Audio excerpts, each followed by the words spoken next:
Okay, good morning. Ayan, so nandito tayo sa shop. Wala tayong gaanong trabaho ngayon.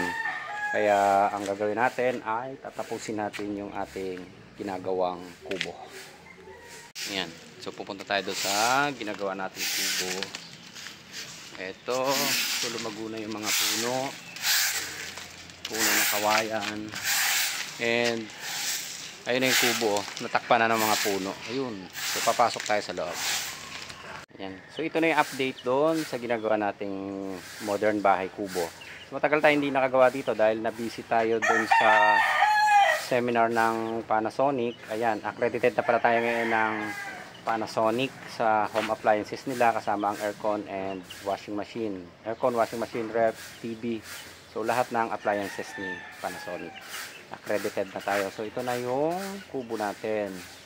So lalagyan natin ng pinaka dingding o wall yung pinakataas at saka yung pinaka fascia board dito. Yan, yung bintana na lang kulang natin. Yung iba namang bintana meron na sa loob. So hahanap na lang tayo ng pwede nating gamitin na bintana dito. So ayan na siya. And dito natin kakabit. Lalagyan natin ng bahagyang bubong, kapirasong bubong, yan dulo na yan. And yung fascia board dito. Fascia board tawag dyan, no? Tama ba, Per? Fascia board tawag dyan, no? Yung kakabit dyan. Yes. Ayan. So tayo na lang gumagawa nito. Medyo hindi ganun kagandahan, pero syempre hindi naman tayo eksperto sa pagdating sa mga ganyan. So ginawa natin, nagputol tayo ng mga tubular para ipang-ipit natin doon sa WPC. Ito. So ito pala yung WPC na gagamitin natin na pinaka pang wall natin. So, ang kagandahan nitong WPC na to, hindi ka na magpipintura. And kabilaan na siya. Ayan ha. So, ito yung kabilang side niya. Yung kabila, ito. WPC plank. Ayan. So, ito yung gagamitin natin pang pinaka-dingding doon sa taas. Tapos, etong isa. So, dalawang klase yung kinuha natin na WPC. Etong isa, ginawa nating step doon sa hagdan natin. So, kinabitan na namin yung taas. So, ang likod niya, ganitong klase siya. Parang katulad siya nung ginamit natin na pang sahig dito sa taas. Ayan, yung pinaka second floor natin. So, ito siya. So, maganda siya, parang kahoy. Ayan. So, ang kalabang kasi namin dito talaga anay. So, yan yung ikakabit natin na step o sahig dito sa pinaka hagdan natin. So, samahan niyo ako. Tatakit tayo sa taas. Ito. So ito na yung natapos natin. Pinapa-final ko na rin yung mga pintura. Yung mga primer pa lang to at saka first coating yung iba. So natutukla pa rin yung iba pintura kasi hindi namin hinasa yan. Mga galvanized kasi yung tubular. And ito na yung nagawa namin na step do sa hagdan. Ayan. So ito yung WPC. Ayan. So, ginamitan na lang namin to ng tech screw. Ayan. So, nilubog namin ng bahagya para hindi sumabit sa paa. Ayan. Ganito siya. So, magkaibang kulay naman. Ito yung gagamitin namin na pang wall. Ito. So, baliktaran yan eh. Then, dito natin ikakabit. Ayan. So, pag kinabit natin, hindi na tayo magpipintura. Diretso na siya. Wala nang pintura. So, mga tubular lang ang pinipinturahan natin para hindi siya kalawangin. So, ganito siya. Itsura niya. Ayan. Ito na yung hagdan. So, marami pa tayong kulang dito. So, ito na yung taas. Oh. Ayan. So, tutublehan na lang natin ang mga pintura. Ayan. So, akit tayo. Ito yung step ng hagdan. Yan. Ito, yung taas, pinapinturahan ko na lang para kahit papaano tumibay siya. Kung hindi siya basta kainin ng bukbok or anay. So, itong ginamit na kasi namin dito, plywood na lang. Pero itong dingding, hard deflection. So, medyo ito yung matipid-tipid. Pintura lang kailangan natin para hindi na siya kainin ng anay. Ayan. So, bintana naman natin, okay na. Tapos na tayo dito sa mga bintana natin. Ayan o. O yun. So, ganito yung bintana niya. Ito. Yan. So, ito yung hagdan natin. Medyo, ito, sariling design na lang din naman namin to. Parang naka-spiral siya. Yun. So, nakakagawa lang naman tayo pagka katulad nito. Medyo bakante tayo sa trabaho. And next year na ulit, renewhan na ng permit, mga idol. Ayan. So, ito yung bintana natin dito. Okay na siya. Yan. Then, yung pintuan natin dito, so kulang pa tayo ng dingding. Teka nga, ito para mapakita natin. Ayan. So ginamit namin dito, aluminum glass na lang. Ayan. So lalagyan ko pa siya ng, kasi tagusan, kwarto kasi ito. Ayan, lalagyan namin ng yung ginagamit sa sasakyan. Tint. Ayan. Bitana. Okay na rin. Ayan. Ito yung bitana natin dito. Kabilang side, ito na rin yung bintana ginamit natin. Ayan, so kompleto na. Ang kulang na lang natin dito is yung doon sa harapan. Ayan, nag-against the light lang yung video ko. Lilipat ako, ano. Yun. Ito, yan o. Yung bintana dito. So, naghahanap ako ng kapis. Literal na kapis talaga ang gagamitin namin. So, baka papahuli na namin to para bumagay dun sa harapan. Yung itsura, magmukha siyang old house. Pero pag-iisipan pa naman namin. Ayan. So, dito yung mga konting dingding na lang. Ayan. So, mamaya papakita ko sa inyo yung taas. Dito. Yung kakabit natin na WPC.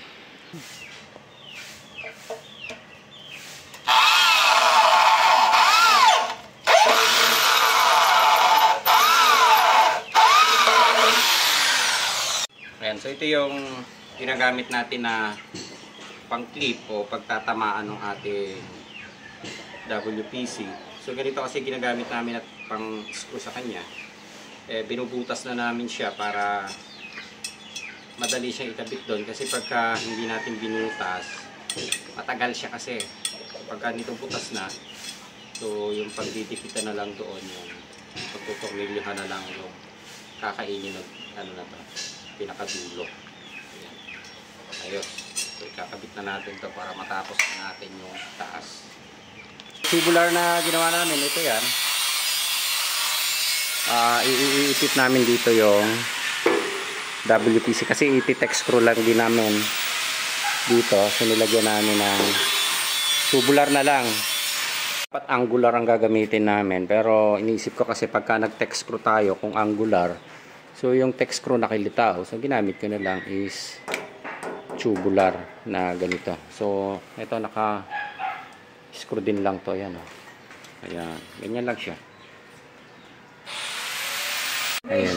So ang ginawa natin, pinapinturahan ko muna siya dito. Hindi na namin ginamit yung bagong spray gun, yung pang spray paint. So mano-mano na lang siya. Hindi naman kailangan na ganun kakinis yung ating pininturahan. Ayan. So diretso pintura na siya. May primer na naman yan. Pinaprimeran ko yan. Yan. Puti na primer nga lang yung nagamit namin. Ayan. Okay. So mamaya kakabit namin yung WPC dito. Ayan. So yung pagpuputol namin ito, ang ginagamit namin, lagari na lang. Kasi dati yung grinder, ang problema kasi pagka grinder, yung ganyan na grinder, ang bahala. So tumatabi-tabingi, hindi maganda ang putol, kaya ginamit namin. So lagari sa baka.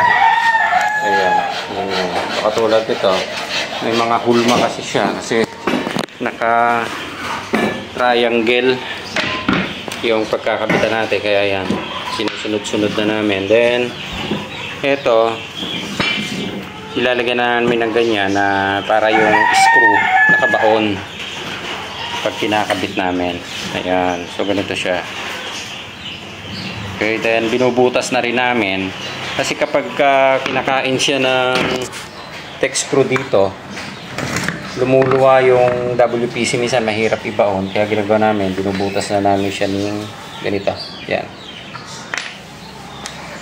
So ito, nilalagyan na namin ng binabarena namin ng ganito.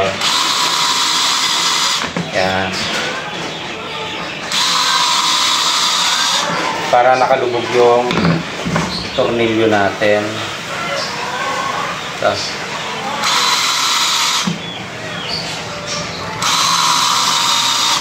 Yan. Tapos, pinubutas natin ito. Yung pagtatamaan ng tornilyo.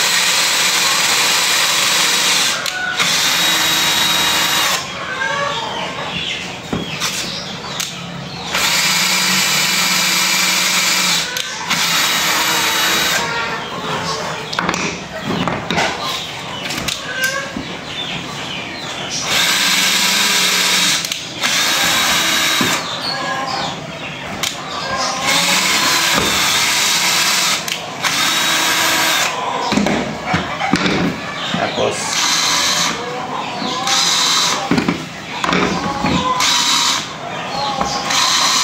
ayan. Madali lang siya kasi hindi naman siya ganun kakunat. Ayan. So, para pagtama ng screw natin, nakalubog siya. Okay, so i-ready na natin to. Ganito yung forma nito. Ayan.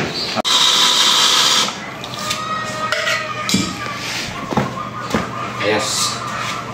Ayan. So, ganito siya. Naka-triangle. So, medyo madali lang naman siya nasundan dahil yung pinattern namin din na triangle, bawas lang ng bawas hanggang sa makarating doon sa dulo. Ayan. Okay na. Sakto na siya. Triangle na siya. Okay. So, isasalpak na natin ito ngayon.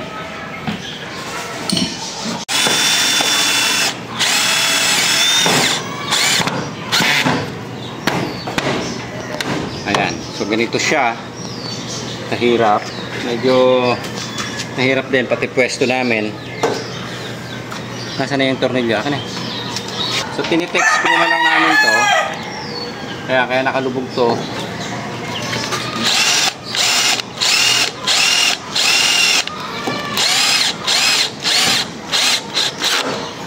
Yun, yes. Ayan, lubog.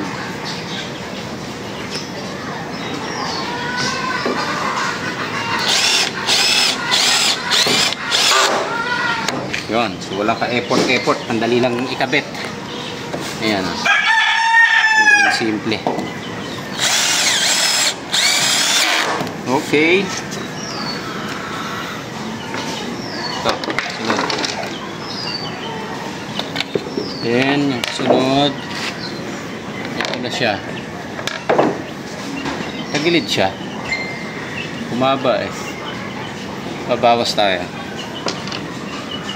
So yan na, ito na yung naikabit natin. Ito, so humabog kami sa maambon eh. Medyo mahirap dito sa taas.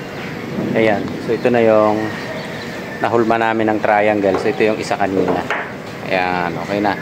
So madali lang kasi pinattern lang namin dito sa kabila. Ayan, pag ganun. So madali lang namin nahulma ng triangle na magkakasunod. Ayan. Ayos, so ito na yung harapan. Ayan. Ayan, so ito lang yung natapos natin, yung side na to. Ito, bukas na dahil inabot na tayo ng 5 o'clock. Ayan, so ito na yung pattern ulit natin yung isa para tuloy-tuloy tayo dun pataas na yan. So bukas ulit natin itutuloy ito. So bababa na ako. So ayan na siya, yung development natin. Ayan, so ito lang yung natapos natin saka yung isang dito sa side na to. Ayun. So bukas ikakabit na natin yung pinaka doon yung fascia board para magkaroon na ng itsura. So ayan, so matatapos na namin siguro ito bukas. Ayan, so sa susunod na video na lang ulit. Ayan yung natapos natin dito. Ayan.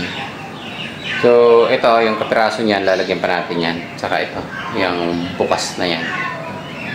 Ayan, so ganito siya kapag dito sa loob. Yun. Okay. So ito pa lang natapos natin uli ngayong maghapon. Then, ayan. So ito pa rin. Wala naman tayong ibang. Ito halos complete na siya. So dingding na lang yan dito ang kulang eh. Saka yung ito, yung hagdan. Lalagyan natin ng harang yung mga ilalim ng hagdan na yan. Yan, hanggang doon sa taas. Kasi yan na yung pinaka magiging divider o harang ng ating kwarto. Kasi ito yung kwarto eh. Yan, yung bakante na yan. Ayan. So, okay. So, bababa na tayo. Ayan. So, okay na. Ayan. Tanong ko yung aking mga alaga dito pag nasa taas ako ng kubo. Ayan o. Ito. Yung ating white kelso na yun o. Ito yung isa. Machine kelso. Ayan. So, pwede na natin ilagay dito yung mga alaga nating manok. Ayan. Para hindi yung kapitbahay ang natatanaw natin dito. Okay. Ayan. So, ito. Okay na. So, galit-galit na muna ulit. Bukas na dahil uwi na yung ating kasama na gumagawa dito. Ayos. Okay.